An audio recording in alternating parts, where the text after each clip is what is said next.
الحمد لله نحمده ونستعينه ونستغفره ونؤمن به ونتوكل عليه ونعوذ بالله من شرور أنفسنا ومن سيئات أعمالنا من يهده الله فلا مضل له ومن يضلل فلا هادي له وأشهد أن لا إله إلا الله وحده لا شريك له وأشهد أن محمدا عبده ورسوله أما بعد فإن خير الحديث كتاب الله وخير الهدي هدي محمد صلى الله عليه وسلم وشر الأمور محدثاتها وكل محدثة بدعة وكل بدعة ضلالة وكل ضلالة في النار. أعوذ بالله من الشيطان الرجيم. بسم الله الرحمن الرحيم. ومن الناس من يقول آمنا بالله وباليوم الآخر وما هم بمؤمنين يخادعون الله والذين آمنوا وما يخدعون إلا أنفسهم وما يشعرون في قلوبهم مرض فزادهم الله مرضا ولهم عذاب أليم بما كانوا يكذبون. محترم حضرین، خطبہ مسنونہ کے بعد میں نے 2-3 آیتیں سورہ بقرہ کی ابتدائی آیات میں سے ان آیتوں میں کی پڑھی جن میں اللہ رب العالمین نے منافقین کے کچھ اوصاف اور ان کی کچھ صفات کا ذکر کیا. آغاز کلام میں سورہ بقرہ کے آغاز میں اللہ نے یہ بتایا کہ قرآن ایسی کتاب ہے جس میں کوئی شک و شبہ نہیں کہ یہ اللہ کا کلام ہے، رسول پر نازل ہوا، اور اس سے متعلق جو حقائق ہیں سب شک و شبہ سے بالا تر ہیں، اور یہ متقیوں کے لیے ہدایت ہے. متقی کون ہیں، ان کے اوصاف اس کے بعد 3 آیتوں میں بیان کیا کہ تقوی اختیار کرنے والے یہ لوگ ہیں. ہمیں پڑھنا چاہیے اور اس کو ذہن نشین کرنا چاہیے کہ قرآن سے فائدہ اٹھانے والے وہی لوگ ہو سکتے ہیں جن کے اندر وہ صفات موجود ہیں: غیب پر ایمان لانا، آخرت پر ایمان لانا، نماز قائم کرنا، اللہ کی نوازشوں کو اللہ کے راستے میں خرچ کرنا. یہ صفات جو بیان کی گئی. پھر اس کے بعد مومنوں کے بعد 2 آیتوں میں کافروں کا ذکر کیا گیا کہ کافر ایسے ہیں کہ ان کو اگر آپ ڈرائیں یا نہ ڈرائیں ان پر برابر ہے دونوں باتیں، اس لیے کہ اللہ نے ان کے دلوں پر مہر لگا دی. وہ خود ہٹ دھرمی کا جب شکار ہو گئے اور انہوں نے تکبر اور ظلم اختیار کیا، تعصب میں پڑ گئے، تو اللہ نے ان کو توفیق سے محروم کر دیا. اللہ کسی پر ظلم نہیں کرتا، اس لیے جب ان کے دلوں پر مہر لگ گئی تو اب وہ قرآن کے اس کتاب ہدایت سے فائدہ اٹھانے کے لائق رہ نہیں گئے. ان دونوں کے علاوہ ایک تیسرا طبقہ ہے. مومنوں کے اوصاف 3 آیتوں میں، کافروں کے اوصاف 2 آیتوں میں، اور اس کے بعد منافقین کا جب بیان شروع ہوا تو کل 13 آیات میں ان کا ذکر ہے. ہمیں اور آپ کو اور موجودہ دور میں ہر شخص کو ان آیتوں کو ایک معیار بنا کر، کسوٹی بنا کر اپنے آپ کو پرکھنا چاہیے کہ ہم اپنی شخصیت کو ان میں سے کن لوگوں میں شامل پاتے ہیں، مومنین میں ہے، کافرین میں ہے یا منافقین میں.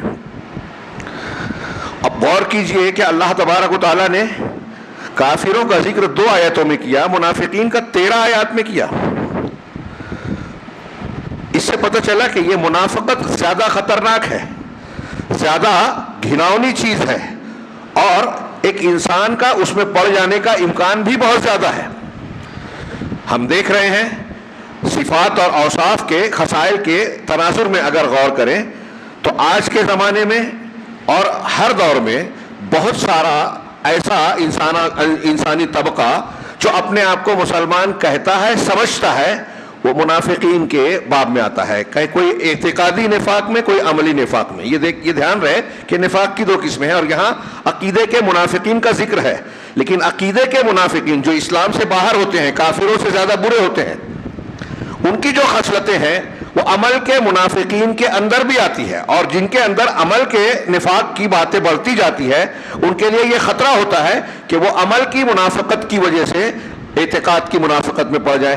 عمل کی منافقت مثال کے طور پہ اللہ کے نبی صلی اللہ علیہ وسلم کا وہ فرمان جو سب کو یاد ہے، بہت مشہور ہے، بعض میں 3 اور بعض میں 4 کا ذکر ہے کہ منافق کی علامت 4 ہے، جس کے اندر یہ 4 صفات ہوگی وہ پکا منافق ہوگا، خالص منافق ہوگا. بات کرے تو جھوٹ بولے، وعدہ کرے تو وعدہ خلافی کرے، امانت دی جائے تو امانت میں خیانت کرے، اور اگر جھگڑا لڑائی ہو جائے، اختلاف ہو جائے تو فسق و فجور بک کے غلط راستہ اختیار کرے، صرف زبان سے گالی نہیں دے، گندے کام کرے۔ اگر آپ کا میرا اختلاف ہو گیا تو سازشیں کر رہا ہوں، مخالفتیں کر رہا ہوں، اور ایسی بہت ساری چیزیں جو شریعت کے دائرے میں گناہ ہیں۔ وَإِذَا خَاصَمَ فَجَرَ، جھگڑا کرے تو فسق و فجور کا ارتکاب کرے، زبان سے، عمل سے۔ غور کیجئے ہمارے یہاں یہ خصلتیں پائی جاتی ہیں کہ جس سے آپ اور ہم ناراض ہو جائیں پھر اس کے خلاف کیا کیا کارروائیاں کرتے ہیں، پیچھے سے رہ کے کسی کو لگانا، الزام تراشی کرنا، پھنسانے کی کوشش کرنا، چھپے ہوئے عیب کو لوگوں میں بیان کرنا، چغلی کرنا، غیبت کرنا۔ سماج میں فساد ہے یہ منافقین کی خصلت ہے، مومن کے صفات نہیں ہے۔ یہاں آیت 13 ہیں اور میں اس میں صرف ایک مثال کو موجودہ تناظر میں ہمارے عقیدے کے، منہج کے معاملات دیکھ لیں یا پھر دنیاوی امور کے جب لین دین کا تعلق ہو، سیاست میں انتخاب اور الیکشن کا معاملہ ہو، تو مسلمانوں اور مسلمانوں کہلانے والوں کا، جو اپنے آپ کو دیندار بھی کہتے ہیں بہت سارے لوگ، اس میں ان کا رویہ کیا ہوتا ہے، ہمیں اس آئینے میں دیکھنا چاہیے۔ مجھے ایسا محسوس ہوتا ہے جو آج کے جمعے میں نے ان آیتوں کو بیان کرنے کے لیے، ظاہر سی بات ہے کہ یہ ایسا موقع نہیں ہے کہ ہم اس کی مکمل اور تفصیلی تفسیر بیان کر سکیں۔ قرآن کی سارے معنی کو تو ویسے بھی نہیں کوئی سمیٹ سکتا، تو اس کے معنی اور مطالب کی موٹی موٹی تفصیل کا بھی تقاضا ہے، خطبہ جمعہ کے مختصر سے وقت میں سمیٹا نہیں جا سکتا، بہت سرسری انداز میں۔ آپ غور کیجئے، اللہ رب العالمین نے آغاز کلام میں کہا وَمِنَ النَّاسِ مَن يَتَّخِذُ مِن دُونِ اللَّهِ وَمِنَ النَّاسِ مَن يَقُولُ آمَنَّا بِاللَّهِ وَبِالْيَوْمِ الْآخِرِ۔ کچھ لوگ ایسے ہیں، لوگوں میں کچھ ایسے ہیں جو یہ کہتے ہیں، زبان سے یہ دعویٰ کرتے ہیں کہ ہم اللہ پر اور آخرت کے دن پر ایمان لے آئے۔ وہ کہتے ہیں کہ ہم ایمان لے آئے، وَمَا هُم بِمُؤْمِنِينَ، لیکن وہ مومن ہے ہی نہیں۔ سورہ منافقون کے آغاز میں دیکھیے اذا جاءک المنافقون قالوا نشهد انک لرسول اللہ، جب آپ کے پاس منافقین آتے ہیں تو کہتے ہیں ہم اس بات کی گواہی دیتے ہیں کہ آپ اللہ کے رسول ہیں۔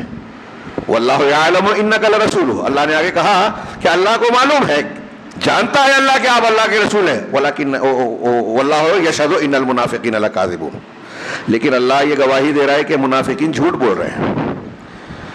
وہ کہہ رہے ہیں اللہ آپ اللہ کے رسول ہیں، اللہ جانتا ہے آپ اللہ کے رسول ہیں، لیکن وہ جھوٹ بول رہے ہیں۔ بات تو ان کی ظاہر میں صحیح ہے، پھر اللہ جھوٹا کیوں بول رہا ہے؟ جھوٹا اس اعتبار سے کہ زبان سے جو کہہ رہے ہیں دل سے مان نہیں رہے ہیں، ان کو منافق کہتے ہیں۔ اور نفاق کا مطلب یہی ہوا اعتقاد کا کہ آدمی زبان سے یا ظاہر میں ایک بات کہتا ہے اور دل میں، باطن میں اس کے خلاف عقیدہ اور یقین رکھتا ہے، یہ نفاق، دورنگی۔ اور آج دیکھیے کہ اس دورنگی کو آج بھی کچھ لوگ، کچھ جاہل اپنی جہالت کی بنیاد پر، دنیا داری کی بنیاد پر اسے عقل مندی سمجھتے ہیں، باور کراتے ہیں اور پکے منافقین کو بیوقوف قرار دیتے ہیں۔ یہاں اللہ نے اس مزاج کا ذکر کیا ہے قرآن میں کہ وہ کہتے ہیں کہ ہم اللہ پر اور آخرت کے دن پر ایمان لے آئے، حالانکہ وہ مومن ہے ہی نہیں۔ وما ہم بمؤمنین، اللہ نے کہا مومن نہیں ہے۔ ہل جانے والی بات ہے، آسان اور چھوٹی بات نہیں ہے۔ ایک آدمی اپنے آپ کو مسلمان کہے اور مسلمان نہیں ہو، کتنے بڑے دھوکے میں ہے۔ رب کہہ رہا ہے، اس میں کچھ منافقین ایسے ہیں جو اپنے آپ کو مسلمان سمجھتے بھی رہے ہوں، آج بھی ہیں بہت سے لوگ، عمل کے بھی منافق ہیں، عقیدے کے بھی منافق ہیں۔ آج ہمارے ہاں لوگ اس بحث سے کتراتے ہیں، منافق کون ہے؟ مسلمان دکھائی دینے والا کافر، ایک دوسرے لفظ میں کہہ لیجیے، اوپر سے ظاہر میں دعوے سے مسلمان ہے، جیسا کہ قرآن کی آیت کہہ رہی ہے، حقیقت میں مسلمان نہیں ہے۔ ہاں، اگر آج تھوڑی دیر کے لیے آپ تصور کیجئے مسلمانوں میں، یہ قرآن کی آیتیں قیامت تک کے لیے ہے نا، اس کا مطلب قیامت تک کے اس مزاج کے لوگ رہیں گے۔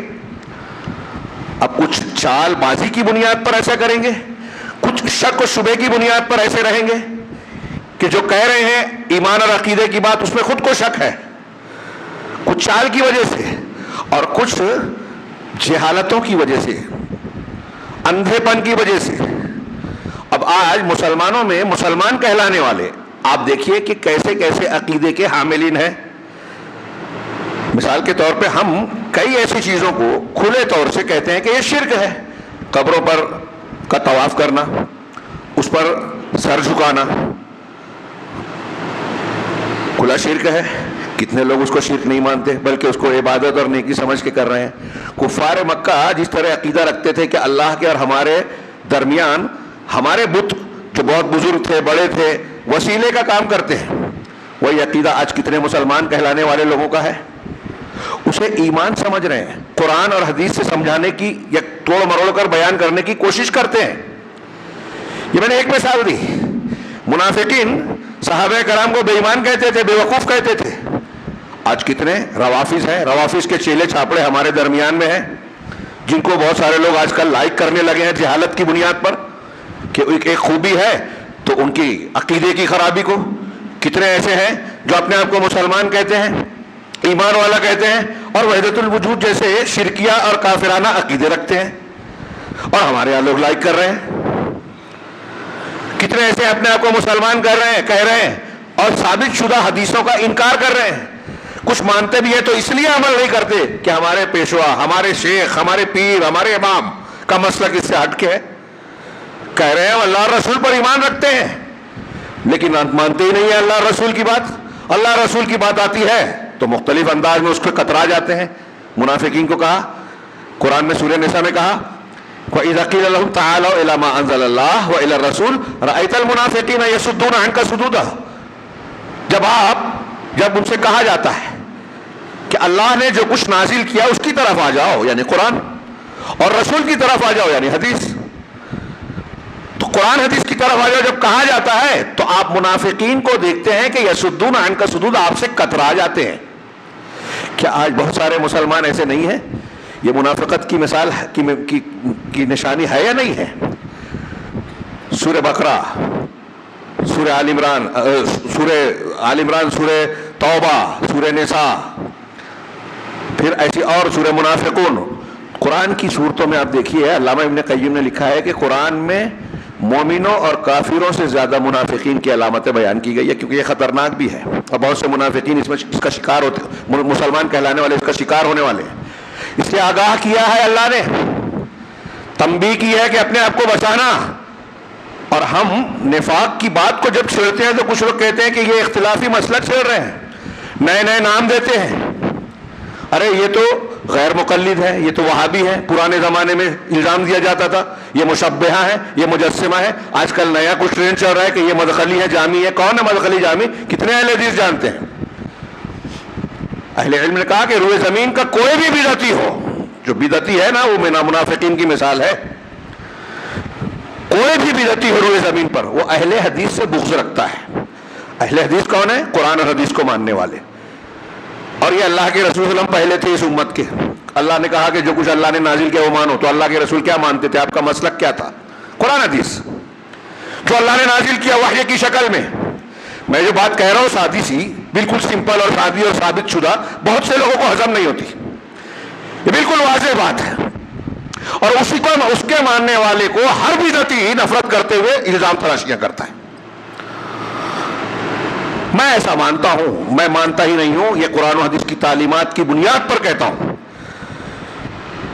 کہ جو ایسا کرتا ہے قرآن و حدیث سے ہٹ کر الگ روش اختیار کر رہا ہے, پھر قرآن و حدیث پر چلنے والوں کی مخالفت کرتا ہے, یا اپنے آپ کو کہہ رہا ہے میں اہل حدیث ہوں لیکن وحدت الوجودیوں کو مان رہا ہے, صحابہ کو برا بھلا کہنے والوں کے پیچھے چل رہا ہے, انکار حدیث کے جراثیم اپنے اندر پال رہا ہے, قادیانیوں اور دوسرے گمراہ لوگوں کی باتوں کو زیادہ توجہ سے سنتا ہے, جاہلوں سے دین سیکھ رہا ہے, عالموں پر الزام لگا رہا ہے. یہ سب منافقت کی شکلیں ہیں یا نتائج اس کا منافقت میں لے جانے والا ہے. یہ تو عقیدے اور منہج کی بات ہے. دنیا میں تو ہم دنیا داری کا آج بحال دیکھیں, ہمارا یہاں الیکشن, ہمارے یہاں کا کے معاملات, کاروبار, لین دین, تو اس میں آپ کو اسلامی تعلیم سے زیادہ منافقین کا مزاج آپ کو نظر آئے گا مسلمانوں کے بیچ میں. ابھی الیکشن کے کا ماحول ہے, دیکھیے گا مسلمان کہلانے والوں کی زبان, کردار, آپس کے معاملات, کہیں آپ کو کوئی قرآن و حدیث کا اسلامی معیار نظر نہیں آئے گا. میں کسی پارٹی کی بات نہیں کر رہا ہوں, ایک عمومی بات کر رہا ہوں کہ ہمارا مزاج کیا ہونا چاہیے, ہماری صفات کیسی ہونی چاہیے. اور اللہ رب العالمین کا ایک کلام پڑھیے کہ اللہ مذمت کر رہا ہے, ہمیں اور آپ کو ڈرا رہا ہے, یہ ہمارے لیے ہے اللہ کا کلام. رمضان میں پڑھنے کے لیے صرف برکت حاصل کرنے کے لیے آپ تلاوت کر لیں زبان سے حلق کے نیچے، اسے کوئی فائدہ نہیں ہے قرآن کا۔ آج فضائل پہ لوگ بات کرتے ہیں، میں ابھی کئی مرتبہ یہ بات بیان کیا ہوں مختلف دروس میں، خطابات میں، کہ قرآن کے الفاظ سے زیادہ اس کے معنی کی ضرورت ہے ہمیں۔ لا الہ الا اللہ آپ پڑھ رہے ہیں، ایاک نعبد و ایاک نستعین نماز میں پڑھ رہے ہیں، ہر نماز کی ہر رکعت میں، لیکن آپ کسی اور کی عبادت کرتے ہیں، کسی اور سے مدد مانگتے ہیں، اللہ کی بجائے کسی اور پر توکل کر رہے ہیں، تو آپ کا ایاک نعبد و ایاک نستعین کے الفاظ کا دہرانا، کہنا، یاد رکھنا بے فائدہ ہے۔ آپ لا الہ الا اللہ کہہ رہے ہیں، کسی اور کو پکار رہے ہیں، شرک کر رہے ہیں، تعویذ گنڈا لٹکائے ہوئے ہیں، مزارات سے جو ہے توسل کرتے ہیں، کسی کو غیر اللہ کو اللہ کے علاوہ کسی بابا، بزرگ، پیر، ولی، نبی کو حاجت روا، مشکل کشا مانتے ہیں، تو آپ کا لا الہ الا اللہ بیکار ہے۔ آپ اپنے آپ کو تسلی دیں، کہنے والے سے نفرت کریں، حقیقت نہیں بدلے گی، یہ حق ہے کہ شرک اگر آپ کر رہے ہیں تو آپ لا الہ الا اللہ کروڑ مرتبہ کہیں ایک دن میں، کوئی فائدہ مند نہیں ہے۔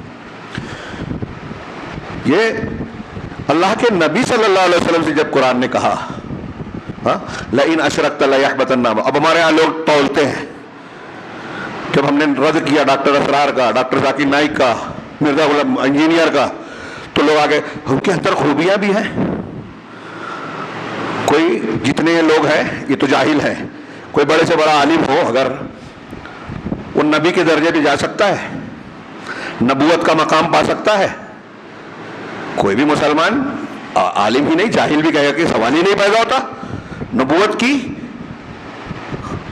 آس پاس بھی کوئی غیر نبی نہیں پہنچ سکتا، کتنا بڑا بھی ولی ہو جائے، کم سے کم درجے کے نبی کے برابر یا اس سے اونچا مانے تو وہ کافر ہو جائے گا۔ علامہ ابن تیمیہ اور دوسرے علماء نے لکھا ہے، صوفی مانتے ہیں ایسا، صوفیہ اپنے پیروں، اپنے مشائخ کو انبیاء سے اونچا مانتے ہیں، یہ کفر ہے۔ اب ہم اس کو کفر کہیں، تصوف کو کی ان گندگیوں کو بیان کریں، یہ نفاق ہے۔ یہ تو لوگوں کو لگتا ہے اختلافی مسئلے پہ بات کر رہے ہیں، ارے قرآن نے بیان کیا ہے یہ نفاق ہے، یہ اسلام ہے، یہ ایمان ہے، یہ کفر ہے۔ اب ہم نہ کہیں کہ یہ نفاق ہے، یہ کفر ہے، وحدت الوجود کفر ہے، قبروں کی پرستش کفر اور شرک ہے، اللہ کے رسول صلی اللہ علیہ وسلم کی حدیث سے ثابتہ کا بلا تعویل انکار کرنا کفر ہے، نبی کا انکار ہے، اور ہم لوگ مان رہے ہیں۔ وقت کی خارجیت اختیار کرے تو اللہ کے رسول نے کہا کہ کوئی کتنی بھی اچھی نماز پڑھے، کتنی بھی اچھے قرآن کی تلاوت کرے، دھوکہ نہیں کھانا۔ خارجیت والا عقیدہ ہے، وہ خارجیت کا لفظ بدعت پر جوڑ لیجئے، ایک خارجی کے تذکرے میں سارے بدعتی آ گئے جو قرآن حدیث سے انحراف کرے، خروج کرے، اللہ اور رسول کے بتائے ہوئے دین کے مقابلے میں کوئی اور دین مانتا ہے، کوئی اور نئی چیز اختیار کرتا ہے، عبادت میں، تہوار میں، عمل میں، احکامات میں، حلال حرام میں، کسی اور کو امام بزرگ مان کر اللہ اور رسول کی بات کو چھوڑ کر ان کی مان رہا ہے، تو وہ قرآن حدیث سے ہٹ گیا ہے، صحیح منہج پر نہیں ہے، اس کو ہم گمراہی کہیں گے۔ آپ کہیں گے کہ اختلافی مسئلہ چھیڑ رہے ہو، ہم کہیں گے کہ ہم تنبیہ کر رہے ہیں۔ دعوت و تبلیغ کا مقصد کیا ہے؟ اگر آپ بدعت کو بدعت نہیں کہتے، غلط کا رد نہیں کرتے، تو دعوت و تبلیغ، امر بالمعروف نہی عن المنکر کا معاملہ آپ انجام دے ہی نہیں رہے ہیں، فریضہ بیکار ہو گیا، آپ نے بیکار کر دیا۔ یہ لکھ لیجئے کہ جو بدعت کو رد نہیں کرتا، شرک کو شرک نہیں کہتا، مشرک کا رد نہیں کرتا، وہ کتنے بھی فضائل بیان کرے، اقامت دین کی بات کرے، وہ دین کی تبلیغ نہیں کر رہا ہے، امر بالمعروف نہی عن المنکر کا فریضہ انجام نہیں دے رہا ہے۔ اور آج دعات کی گونج میں جو لوگ دعوے کرتے ہیں ہم یہ کارنامہ انجام دیے، وہ کارنامہ انجام دیے، ان میں ایسے لوگوں کی کثرت ہے۔ اور اس سے الٹ کر وہ لوگ جو اہل حق کو ہی نشانہ بناتے ہیں، اپنی بدعت کو، اپنے غلط کو صحیح ثابت کرنے کے لیے اہل حق کا رد کرتے ہیں، وہ تو منافقین کی شکل میں آتے ہیں، کہتے ہیں ہم ایمان لائے، قرآن کی آیت دیکھیے، کہتے ہیں کہ ہم ایمان لائے اللہ پر اور آخرت پر، وما ہم بمؤمنین، آخرت کے دن پر ایمان لائے، لیکن وہ مومن نہیں ہے۔ یخادعون اللہ والذین آمنوا، وہ اللہ کو دھوکہ دے رہے ہیں اور ان کو جو ایمان لائے، یہ ان کی اپنی دانست میں ہے کہ دھوکہ دے رہے ہیں۔ اللہ کو دھوکہ کوئی دے سکتا ہے؟ یہ ایسا سمجھ رہے ہیں۔ اور ہم بھی جب کرتے ہیں یہ کہ لوگوں سے چھپا کر چالاکی کر رہے ہیں، صحیح کو غلط اور غلط کو صحیح کہہ رہے ہیں، عوام ہو یا علماء ہو، ایک عالم دین صحیح بات جانے فتویٰ غلط دے، ہاں جانتا ہے کہ قرآن حدیث میں یہ ہے لیکن میرا مسلک یہ ہے. پوچھنے والا پوچھ رہا ہے قرآن و حدیث کی روشنی میں بتاؤ, آپ مسلک کی روشنی میں بتا رہے ہو. جانتا ہے نہیں بتا رہا ہے, دھوکہ دے رہا ہے. اس جاہل کو تو تھوڑی دیر کے لیے لا علمی رہے گی, لیکن اللہ تو جان رہا ہے. یہ اللہ کو دھوکہ دینے کی کوشش ہے. ایسا سمجھ رہا ہے کہ میں جو کہہ رہا ہوں اللہ کو پتہ ہی نہیں چل رہا ہے, لوگوں کو بیوقوف بنا رہا ہوں. کتنے علماء اس طرح کر رہے ہیں, کرتے ہوں گے اور کر رہے ہیں, غلط بات بیان کر رہے ہیں قرآن حدیث کے نام پر, دین کے نام پر. حلال کو حرام, حرام کو حلال بنا رہے ہیں دین کے نام پر. اور ہمارے ہاں یہ مزاج عوامی زندگی میں بھی ہے, علمی اور منہجی طور پر بھی ہے. اللہ کہہ رہا ہے کہ وہ اللہ کو دھوکہ دے رہے ہیں, دے نہیں سکتے. اللہ کو سب جانتا ہے, دلوں کے بھید بھی جانتا ہے, ہمارے سوچ و خیال سے بھی واقف ہے, اور ایمان والوں کو بھی. اور ایمان والوں کو بھی کوئی زیادہ دنوں تک دھوکہ نہیں دے پائے گا. اور یہاں دھوکہ بھی دے دیا تو بعد میں تو ظاہر ہونا ہی ہے. اللہ تعالیٰ جب قرآن نازل ہو رہا تھا تو ان کے بہت سارے جھوٹ کو, نفاق کو, ان کی چھپی ہوئی خباثتوں کو اللہ نے کھول کر بیان بھی کر دیا, پول کھول دی. تو دھوکہ دے نہیں سکے, کامیاب نہیں ہو سکے. یخادعون اللہ والذین آمنوا وما یخدعون الا انفسهم. جب اللہ کو دھوکہ نہیں دے سکتے اور اللہ تعالیٰ ان کا پول کھول دیتا ہے تو پھر حقیقت میں فائدہ کیا ہوا اس کا, کہ وہ اپنے آپ کو دھوکہ دے رہے ہیں. جو جرم کرتا ہے, گناہ کرتا ہے, اس کے اوپر ظلم کرتا ہے, حق کے خلاف جاتا ہے, تو وہ اپنے آپ کو سمجھ رہا ہے کہ میں بہت سیف ہوں, بہت چالاکی سے گناہ کو انجام دے رہا ہوں, کر بھی رہا ہوں, پکڑ میں بھی نہیں آ رہا ہوں. میں نے چوری کی نہیں پکڑا گیا, زنا کیا نہیں دھرا گیا, فلاں گناہ کیا بچ گیا. پوری سیاست میں دیکھیے, آج اہل سیاست کو دیکھیے, جن کے لیے لوگ مرے جاتے ہیں, ان کی دنیا کے لیے اپنی آخرت تباہ کرتے ہیں. میری تو سمجھ کے باہر ہے. لوگ جو اتنا دین کے لیے کبھی محنت نہیں کرتے, ماں باپ کی خدمت کے لیے کبھی اتنے خالص نہیں ہوتے, وہ زندہ باد مرد آباد ووٹنگ اس کے لیے ٹھیک ہے, ان کا معاملہ ہے, وہ لڑیں گے. کسی کو اگر اجرت دے رہے ہیں تو اجرت کے اعتبار سے وہ کام کرے گا. لیکن ہمارے ہاں اس کے لیے لوگ اتنے عقیدت مند ہو جاتے ہیں کہ ایک کو اختیار کیا تو دوسرے سے لڑائی کر لیتے ہیں, وہ بھی مسلمان ہے, برادری واد پیدا کر دیا, الزام تراشیاں, اس میں سچ کے ساتھ جھوٹ بھی ملا دیا جاتا ہے. تھوڑی دیر کے لیے سوچئے, آپ اس میں زندہ باد مرد آباد کریں, لاکھ 2 لاکھ 4 لاکھ 5 لاکھ کروڑ 10 کروڑ مل گیا آپ کو, فائدہ ہے؟ وہ پیسہ کتنے دن چلے گا؟ آپ قبر میں لے جائیں گے, آپ کو بچا پائے گا؟ میری تو سمجھ کے باہر ہے. آپ جس کے لیے اتنی عقیدت سے لڑ رہے ہیں وہ کون سے دینی مقاصد کو پورا کر رہا ہے؟ ہمارے یہاں چھوٹے چھوٹے معاملات مسائل جو ہے سب دیکھ رہے ہیں, اور الیکشن کے بعد عام حالات میں ایک عام آدمی سیاسی لیڈران سے کے متعلق, ان کے اخلاق کردار سے متعلق کیا عقیدہ رکھتا ہے,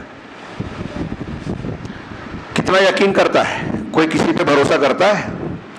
سب کو یہی رونا ہے پورے ہندوستان میں, سارے جمہوری ماحول میں یہی رونا ہے کہ الیکشن کے ٹائم ٹرک چلتے ہیں. امریکہ میں بھی چل رہا ہے, الیکشن جیتنے کے لیے غزہ کا حملہ کہتے ہیں کہ اس کو بھی فائدہ اٹھایا جا رہا ہے. جنگیں کی جاتی ہیں فائدہ اٹھانے کے لیے, لاشوں کے ڈھیر پر جو ہے اپنے مفاد کی روٹی سیکی جاتی ہے.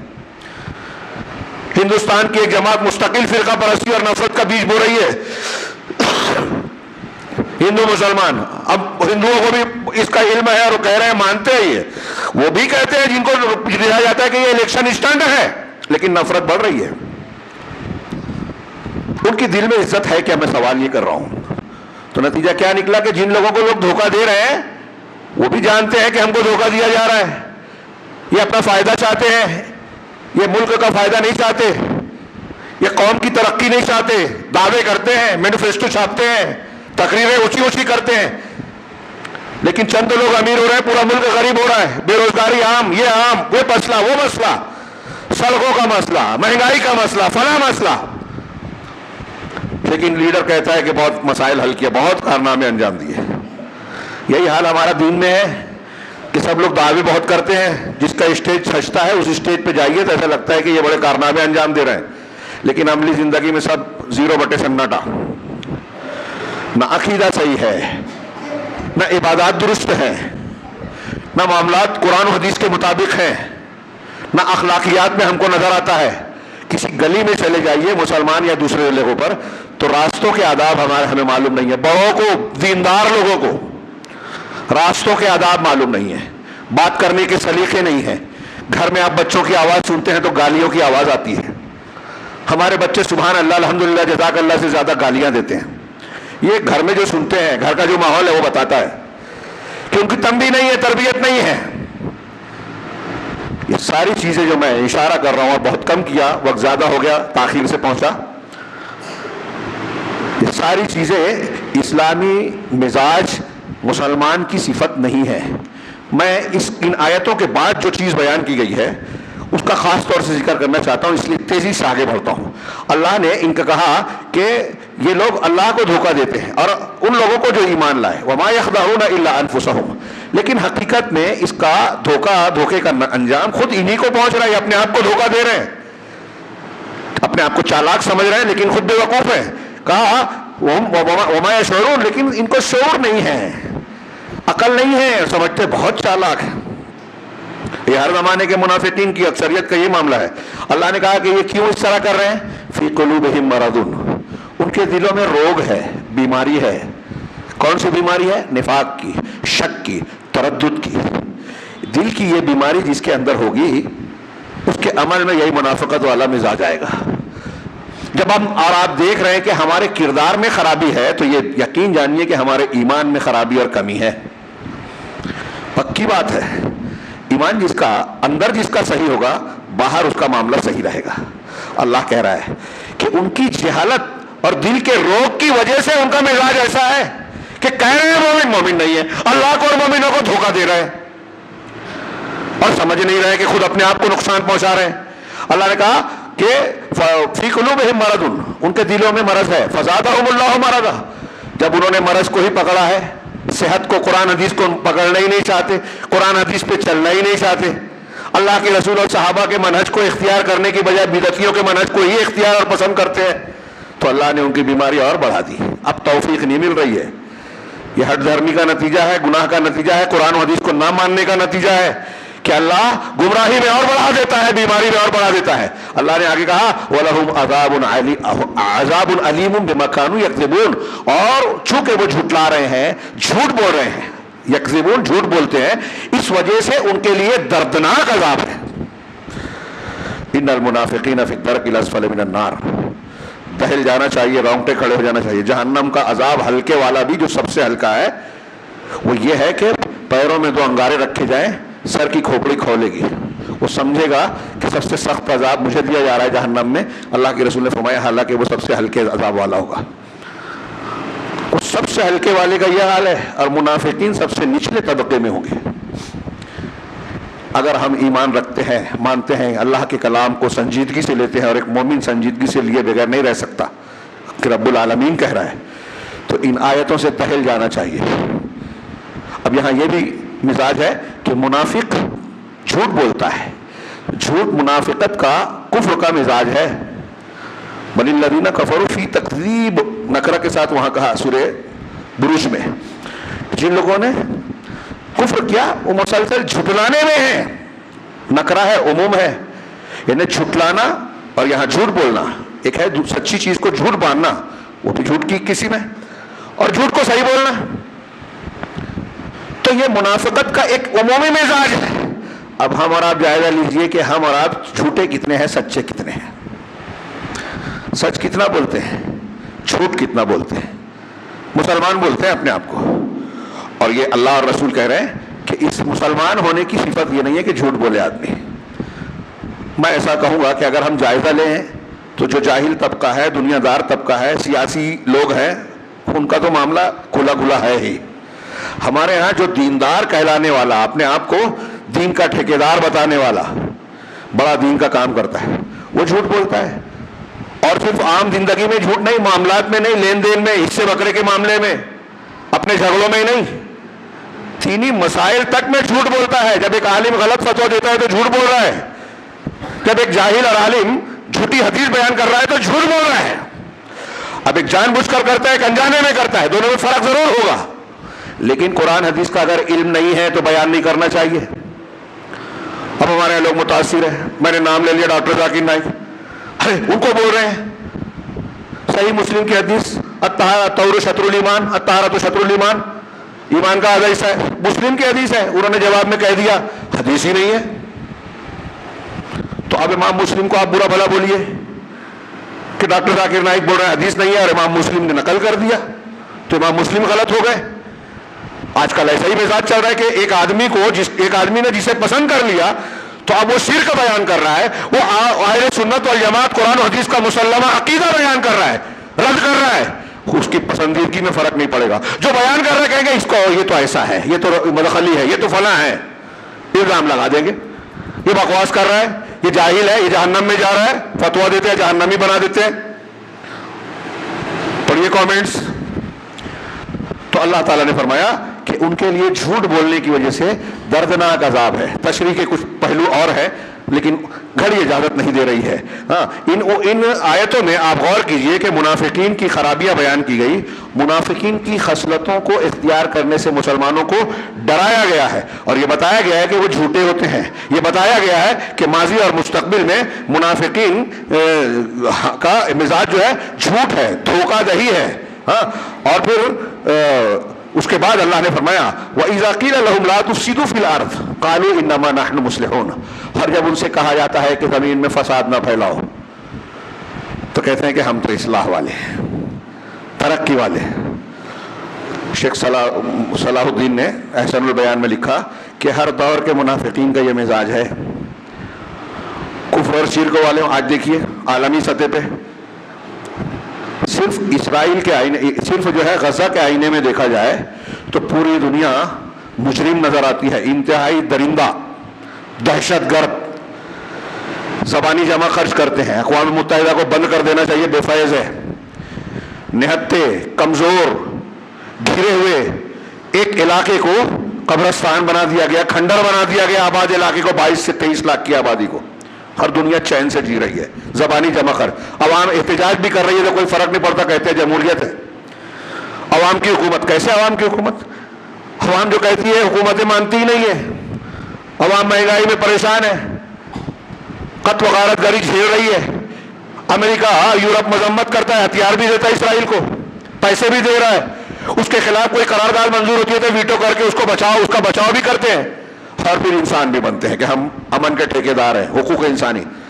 ایک جانور کو مارے تو آپ دہشت گرد ہیں, اور ان کے ریکارڈ کے مطابق 42,000 سے زیادہ اب تک 13-14 مہینے میں انسانوں کو جو نہتے ہیں, بے گناہ ہیں, معصوم ہیں, بوڑھے بچوں کی کثرت ہے, عورتیں ہیں, ان کو مار کے بھی ان کی انسانیت اور ان کے سفید کردار پر کوئی داغ نہیں پڑا. میڈیا کی طاقت, حکومت کی طاقت, ہاں, فساد پھیلا رہے ہیں لیکن امن کے ٹھیکیدار ہیں. چھوٹے پیمانے پر بھی دیکھیے کہ ہمارے یہاں جو جتنا اندر سے جس کا گندگی بھری ہے, اوپر سے اتنا سفید پوش بنا ہوا ہے. اسٹیج پہ آ کے پھول ہار ہوتا ہے. فلاں ڈاکٹر, فلاں ٹیچر, اسکول چلانے والے سب دکان چلا رہے ہیں. ہاں, ڈاکٹر خدمت انجام دے رہا ہے, لیکن ایک مرتے ہوئے مریض کو اپنے رسک پر بچانے کے لیے تیار نہیں ہے جب تک فیس جمع نہ کرے. ہاں, نارمل ڈیلیوری اب ہوتی نہیں ہے. کہتے اتنا خرچہ کر کے آئے ہیں تو مارنا پڑے گا, حکومت کا دباؤ ہے کہ سرجری کر کے جو بچے کی ولادت ہو. پیسے بھی کما رہے ہیں, حکومت کی بھی مان رہے ہیں. کون سی خدمت انجام دے رہے ہیں؟ سر میں درد ہے تو بولتے پیٹ کاٹنا پڑے گا. یہ وہاں کا معاملہ ہے. تعلیم گاہوں میں منظوری نہیں ہے, اپروول نہیں ہے تو ٹیچر قربانی دیتا ہے, ہار پھول وہ کرتا ہے جو لوٹ رہا ہے, جو پیسہ کما رہا ہے, اسکول چلانے والا. یہ غریب بچے کو بھی فری میں داخلہ نہیں دے سکتا, لیکن قوم کے معمار کہلاتے ہیں. کس بات کے معمار؟ آپ اپنے آپ کے معمار ہیں, کما رہے ہیں.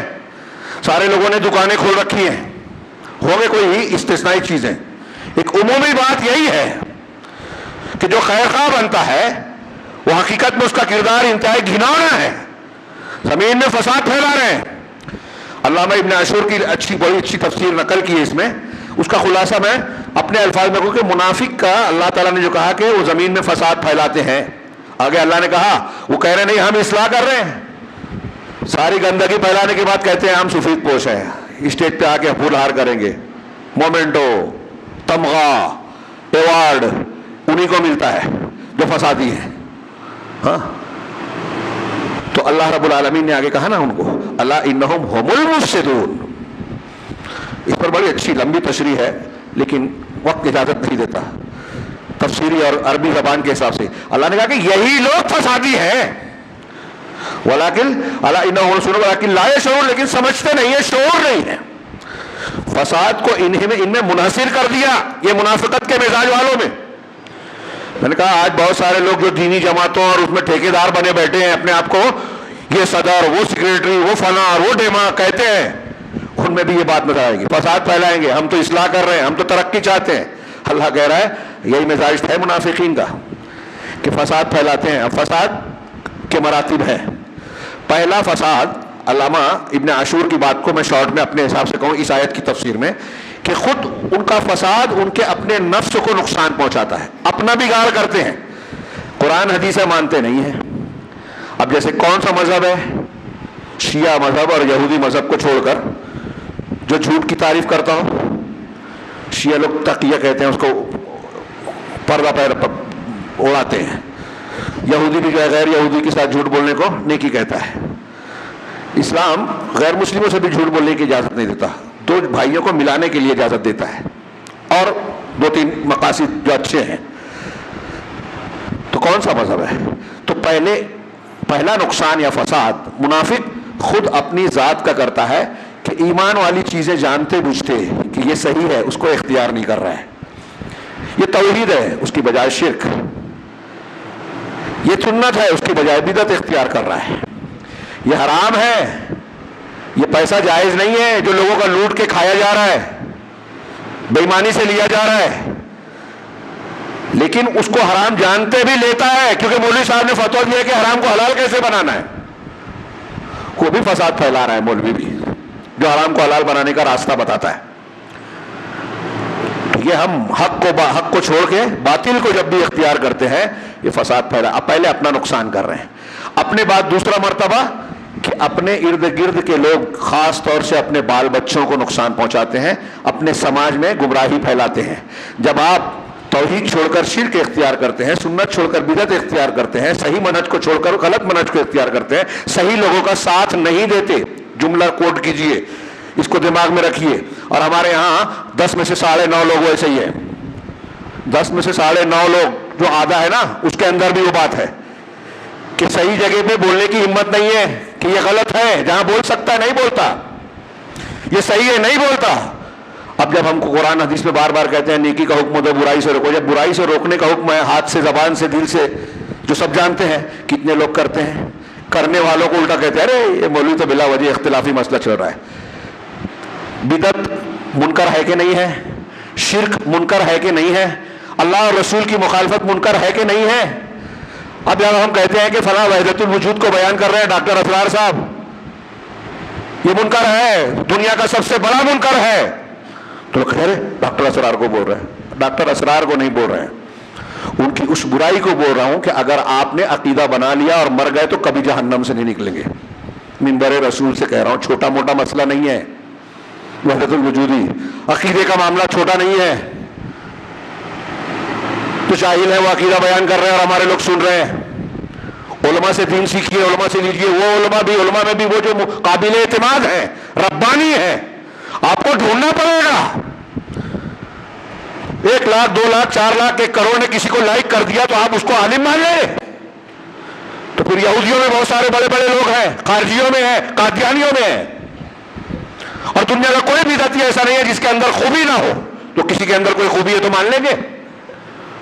تو دوسرا نقصان منافقت کا یہ ہے کہ جو منافقت اختیار کرتا ہے وہ اپنے بال بچوں کو بھی گمراہ کرتا ہے، بال بچے اس کے پیچھے چلتے ہیں، اپنے دوست احباب اور اپنے حلقہ اثر میں اس کا اثر ڈالتا ہے. جو اس کی بات سنتا ہے اس کو غلط کہتا ہے. اور آج تو سوشل میڈیا کا دور ہے، آپ غلط بولیں گے تو غلط کو زیادہ پھیلایا جائے گا، اور پھیل رہا ہے. دوسرا یہ نقصان ہے. تیسرا یہ کہ منافق اپنے عام رویے اور مزاج اور اقوال سے سماج میں ان چیزوں کو پھیلاتا ہے جو سماج کو اونچا نیچا کر دیتے ہیں. جھوٹ، غیبت، چغلی، ایک دوسرے پر الزام تراشی، برے القاب کا استعمال. یہ منافقین صحابہ کو کہہ رہے ہیں آگے، ابھی آگے آ رہا ہے. تو آج بہت سارے منافقین مسلمانوں کو، اہل حق کو برا بھلا کہتے ہیں، ان کو بدنام کرتے ہیں، ان کے دین کے کام خود تو کرتے نہیں ہیں.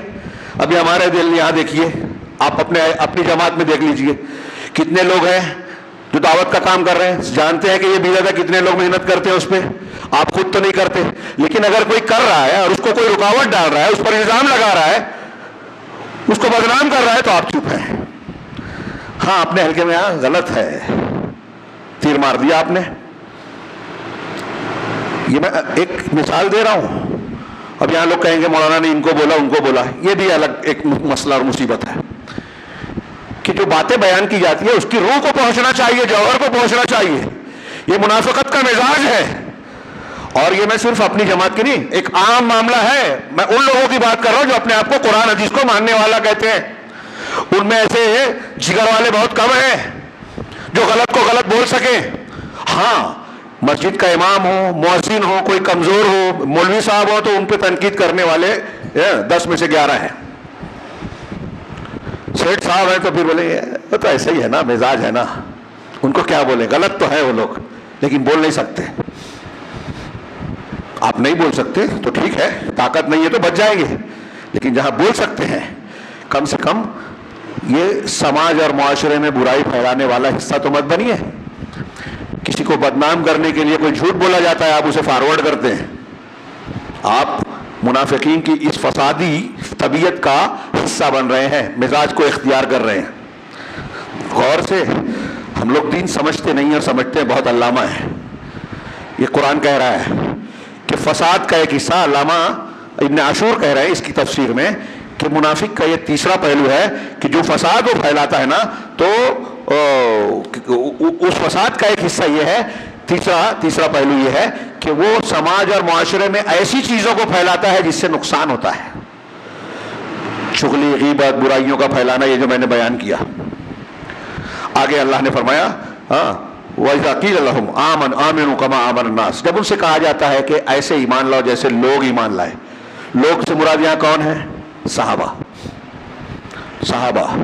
اللہ نے ان کے ایمان کو معیار قرار دیا. فَإِنْ آمَنُوا بِمِثْلِ مَا آمَنْتُمْ بِهِ فَقَدِ اهْتَدَوْا.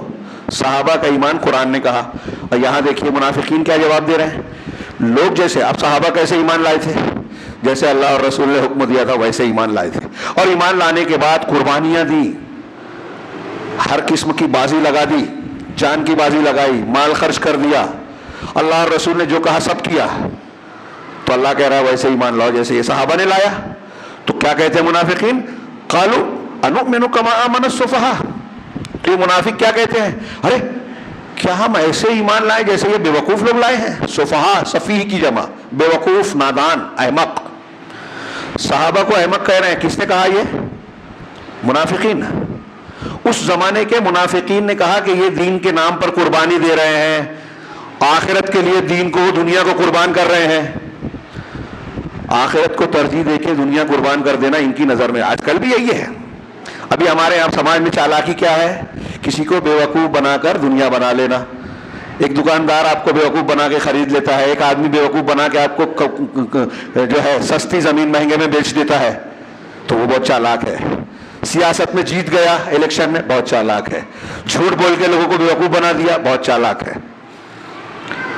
اور جو بولتا ہے کہ نہیں میرا نقصان ہو جائے چلے گا لیکن میں جھوٹ نہیں بولوں گا، سچ بولوں گا، تو ہم سب کہیں گے بیوقوف ہے.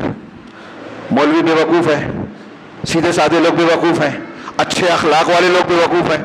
یہ منافقین کا معیار ہے کہ جو دنیا دار ہے، دنیا کمانے کے لیے جھوٹ بولتا ہے، غلط راستے اختیار کرتا ہے، وہ چالاک. منافقین یہی کر رہے تھے کہ لوگوں کو دھوکہ دے کے اپنے آپ کو مسلمان ظاہر کر کے اندر سے کفر رکھا ہے، سمجھ رہے ہیں کہ بہت تیر مار رہے ہیں، چالاک ہیں. اور یہ صحابہ کرام اسلام لا کے، ایمان پر عمل کر کے، دین کے لیے قربانی دے کے گھر چھوڑ رہے ہیں، جان دینے کے لیے تیار ہے، تو بیوقوف ہے. اس وقت کے منافقین نے کہا صحابہ کرام کو بیوقوف. کیوں؟ ایمان کے لیے سب قربان کر دیا. اور آج کے منافقین جو روافض ہیں، خوارج ہیں, روافظ کے چیلے چاپڑے ہیں ہمارے یہاں, وہ تحریکی ہو, یہود کے گدھے ہوں روافظ, یا روافظ کے گدھے ہو تحریکی, وہ صحابہ کرام کو کہتے ہیں بے ایمان ہیں. امیر معاویہ برے, مغیرہ بن شعبہ برے, حضرت عائشہ پر حرف ٹیشہ اچھال رہے نعوذ باللہ, مرزا انجینئر, اور ہم لائک کر رہے ہیں. یہ عقیدے کے منافق ہیں. اگر صحابہ کرام کے سلسلے میں اگر ان کا رویہ غلط ہے, تنقید اور نشانے والا ہے, عقیدے کے منافق ہیں, عمل کے نہیں. صرف یہ منافقین صحابہ کو کہہ رہے ہیں بے وقوف, وہ ایمان والا مانتے تھے صحابہ کو, اور آج کا یہ کہہ رہا ہے ایمان والے ہی نہیں تھے. مرزا کہتا ہے کہ سارے صحابہ کے لیے اللہ کے اللہ قرآن میں جو فضیلتیں اللہ سب ان سے راضی ہوا, اللہ سے راضی. تو مرزا کی کلپ میں نے سنی, کہتے ہیں کہ صفائی دے رہا ہے کہ میں نے ایسا نہیں کہا, ویسے رافضی ہے, وہ رافضیوں کا مبلغ ہے, ڈاکٹر اسرار ہو کہ مرزا انجینئر ہو. تو کہتا ہے کہ سارے صحابہ کے لیے نہیں ہے, کچھ کے لیے ہے, کچھ کے لیے نہیں ہے. اور قرآن میں سورہ حدید میں پڑھیے, فتح مکہ سے پہلے اور فتح مکہ سے بعد والوں کا ذکر کرنے کے بعد اللہ نے کہا کہ پہلے والے زیادہ افضل ہیں, اعظم و درجۃ ہے. لیکن وَكُلًّا وَعَدَ اللَّهُ الْحُسْنَى, ہر ایک سے اللہ نے حسنہ کا وعدہ کیا, جنت کا وعدہ کیا ہے. قرآن کہہ رہا ہے سب کے لیے ہے جنت, تمام صحابہ کے لیے. اور ہمارا مرزا بولتا ہے تو بولتے ہیں مرزا غلط ہے. مرزا کو بولے ارے مولانا مرزا کو بول رہے ہیں. اب ایک کو پسند ہے تو وہ قرآن کا رد کر دے رہے, مرزا بہت پسند ہے, جاہل آدمی, شیعہ اور رافضی آدمی, منافقین کے راستے پہ چلنے والا آدمی. ہمارے ہاں دین سیکھنے کا ذریعہ بن رہا ہے جاہل, گمراہ آدمی. اور لوگ بیان کرتے ہیں, آپ کچھ بھی کامنٹ کریں, منبر رسول سے ذمہ داری اور جواب دہی کے احساس کے ساتھ کہہ رہا ہوں. تو کہتے ہیں منافقین کہ کیا ہم ویسے ایمان لائے جیسے یہ بے وقوف لوگ لائے ہیں. الا انہم هم السفہاء, ہاں سنو خبردار رہنا, یہی لوگ بے وقوف ہے. وَلَكِنْ لَا يَعْلَمُونَ, لیکن علم نہیں رکھتے, جاہل ہے نا, جاہل ہے. قرآن کہہ رہا ہے صحابہ کو برا کہنے والا جاہل ہے, قرآن کہہ رہا ہے. صحابہ کو کہا سفہاء, تو اللہ نے کہا یہ جو کہہ رہے ہیں یہی سفہاء ہے, لیکن علم نہیں ہے. اپنی جہالت کی وجہ سے ان کو یہ سمجھ نہیں آ رہا ہے کہ بے وقوفی تو ہم کر رہے ہیں, صحابہ کو برا کہہ رہے ہیں, اور آخرت کو چھوڑ کر, اللہ کی خوشنودی کو چھوڑ کر دنیا کے مفادات کے چکر میں پڑے ہیں کہ ہم دنیا میں ہم کو عہدہ اقتدار مل جائے, پیسہ مل جائے, پراپرٹی بن جائے, بے وقوف بنا کے دنیا کما لو, بنا لو. کتنے دن کما کے رہو گے بھی, پوری دنیا بھی کما لو, پوری دنیا مل جائے گی, مر جاؤ گے, کیا فائدہ, کچھ نہیں ہے اب آپ کا. جس کے جو تمہارے وارثہ ہے ان کا ہوگا, جو تم نے کھایا پہنا صدقہ و خیرات کیا, بس یہی یہ دنیا کا فائدہ, کھانا پہننا. اور جو صدقہ و خیرات کیا وہ آخرت میں. باقی جو تجوری میں ہے, کاغذ کی اور شکل میں ہے, پورا پلٹی بنا رہے ہو, اس کا اس کا حق مار رہے ہو, یہ سب ورثہ کے لیے لڑیں گے بعد میں, آپ کا کچھ نہیں ہے اس میں.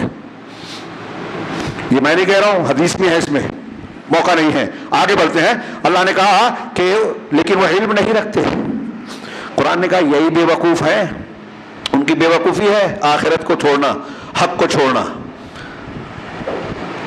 ایمان اور اسلام کے تقاضے کو چھوڑ کر دنیا کے فائدے دیکھنا. کون جھنجھٹ میں پڑے کہ اس کو بدعت بولے, اس کو شرک بولے, اس کو غلط منہج بولے. اپنا اپنا کام کرو نا, میٹھی میٹھی سنت پہ عمل کیجئے, فضائل بیان کیجئے, مسائل میں مت پڑیے, اس میں اختلاف ہوتا ہے. تو پورا دین لپیٹ کر رکھ دیا جائے کہ اختلاف ہے اس میں, بیکار کو اللہ نے دیا ہے, رسول نے دیا ہے, پھر امتحان کہاں ہے. آپ جھنجھٹ میں نہیں پڑھنا چاہتے, اس کا مطلب یہ کہ آپ امتحان دے کر اللہ کے لیے کسی سے دشمنی مولنا نہیں چاہتے, اللہ کے لیے دوستی کرنا نہیں چاہتے. اور یہ ایمان کا حصہ ہے, توحید کا حصہ ہے, اللہ کے لیے دوستی, اللہ کے لیے دشمنی. جو انبیاء نے کیا, ہاں اللہ کے لیے ٹکرا گئے دنیا سے. آگے اللہ نے کہا اللہ ہو وَإِذَا لَقُوا الَّذِينَ آمَنُوا قَالُوا آمَنَّا وَإِذَا خَلَوْا إِلَىٰ شَيَاطِينِهِمْ قَالُوا إِنَّا مَعَكُمْ إِنَّمَا نَحْنُ مُسْتَهْزِئُونَ. اور جب وہ ایمان والوں سے ملاقات کرتے ہیں, یہ منافقین ایمان والوں کے اندر آتے ہیں, ملتے ہیں, تو کہتے ہیں کہ ہم ایمان والے ہیں, ہم ایمان لائے. لیکن جب اپنے شیاطین یعنی اپنے سرداروں اور اپنے بڑوں سے ملتے ہیں, ان کے پاس جاتے ہیں, تو کہتے ہیں إِنَّا مَعَكُمْ, ہم تو تمہارے ہی ساتھ ہیں. ہاں, لیکن مسلمانوں کے ساتھ کیا کرتے ہو, تو کہتے ہیں إِنَّمَا نَحْنُ مُسْتَهْزِئُونَ, ہم تو بس ان کا مذاق اڑا رہے ہیں.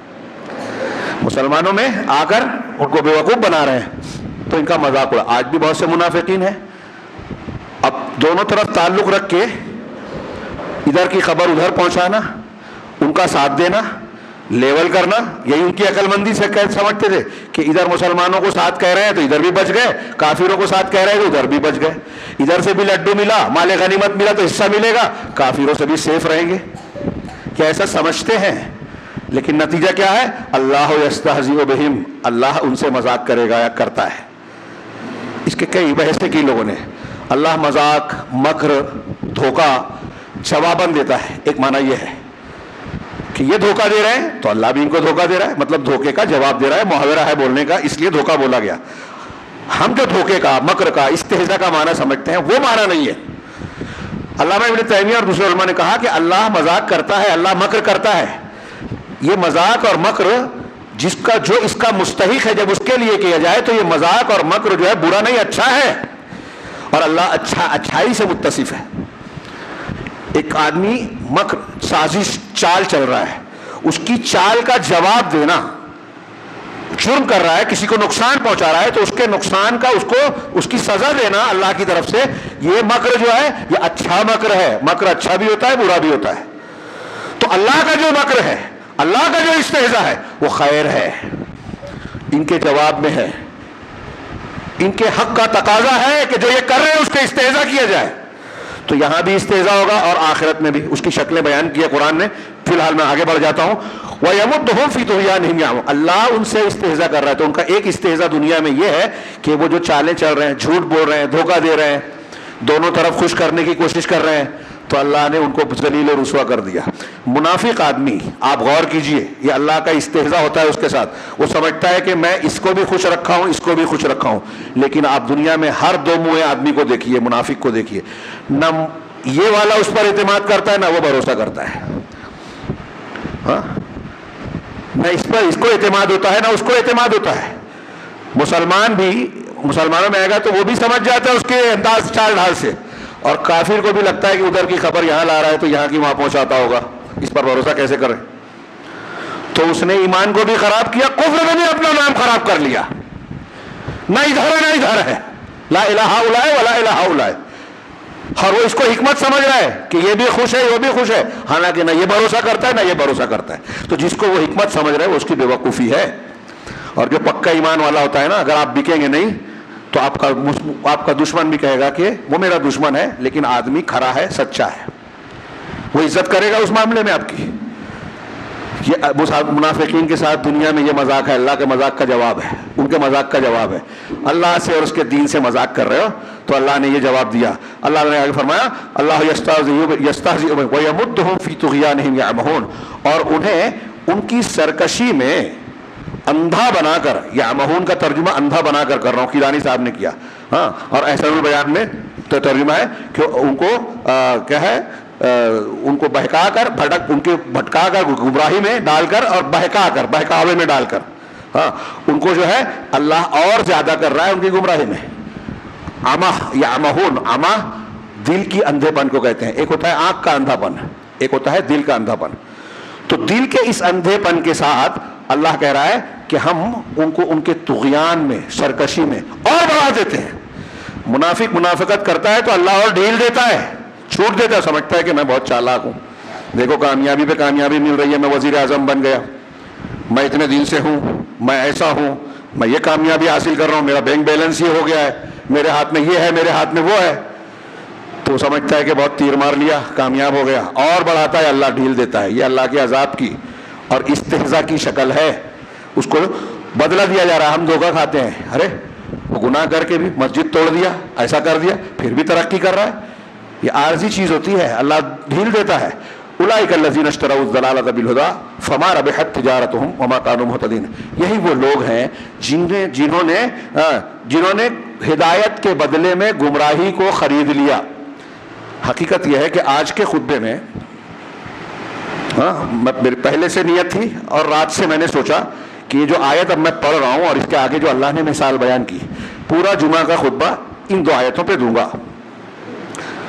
لیکن سلسلہ کلام اگر پیچھے سے جوڑا نہ جائے تو بات واضح نہیں ہوتی. خود قرآن میں سیاق کلام کٹ جاتا تو یہاں سے ایک بات ادھوری سی رہ جاتی، اس لیے وہاں سے لانا ضروری تھا. لیکن اب اجازت نہیں ہے، وقت پہلے ہی بہت زیادہ ہو چکا.